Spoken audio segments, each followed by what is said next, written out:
அஸ்ஸலாமு அலைக்கும் வரஹ்மத்துல்லாஹி தஆலா வபரகாத்துஹு.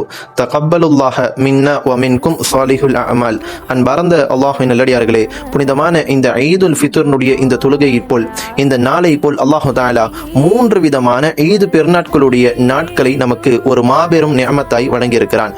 ஒரு வாரம் முழுக்க நாம் தொழுகிற போது யோமுல் ஜும்ஆ ஒரு பெருநாள், ஒரு ரமலானுடைய மாதம் முழுக்க நாம் நோன்பு வைத்து முடிக்கிற போது ஈதுல் ஃபித்ர் என்கிற இந்த திருநாள், ஒரு ஹஜ்ஜை செய்து குர்பானியை நாம் நிறைவேற்றுகிற போது ஈதுல் அல்ஹா என்கிற தியாக திருநாள். எனவே இந்த மூன்றும் இந்த உம்மத்திற்கான ஒரு மாபெரும் சிறப்பு தான்.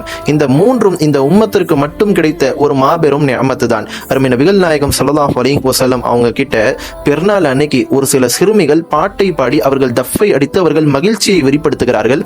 ஹஜ்ரத் அபூபக்கர் சித்திக் ரலியல்லாஹு அன்ஹு அவங்க அந்த சிறுமிகளை தடுப்பதற்கான அந்த முயற்சிக்கு முன் வந்த போது நபிகள் நாயகம் ஸல்லல்லாஹு அலைஹி வஸல்லம் அவர்கள் சொல்வார்கள், தஊஹா யா அபூபக்கர், அவங்கள விட்டுருங்க யா அபூபக்கர், நிச்சயமாக நம்மளுடைய பெருநாளும் மகிழ்ச்சியை வெளிப்படுத்த வேண்டிய நாள், நம்மளுடைய மார்க்கத்திலையும் மகிழ்ச்சிக்கான இடம் இருக்கிறது என்பதை யூதர்களும் கிறிஸ்தவர்களும் தெரியட்டும் என்று நபிகள் நாயகம் ஸல்லல்லாஹு அலைஹி வஸல்லம் அவங்க சொல்லிக் கொடுப்பாங்க. எனவே மகிழ்ச்சியை வெளிப்படுத்த வேண்டிய நாள் அன்பார்ந்த அல்லாஹ்வின் நல்லடியார்களே.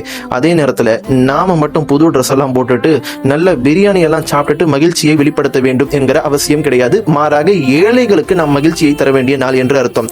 ஏழைகளுடைய திருநாள் என்றும் இந்த ஒரு நாளுக்கு பேர் இருக்கிறது நமக்கு தெரியும். எனவே அந்த ஏழைகளுக்கும் எல்லா விதமான குடும்பத்தையும் இந்த நாளிலே நாம் அரவணைப்போம். எல்லாம் வல்ல அல்லாஹ் அதற்கான தௌஃபீக்கை நம் அனைவருக்கும் தந்தருள்வானாக.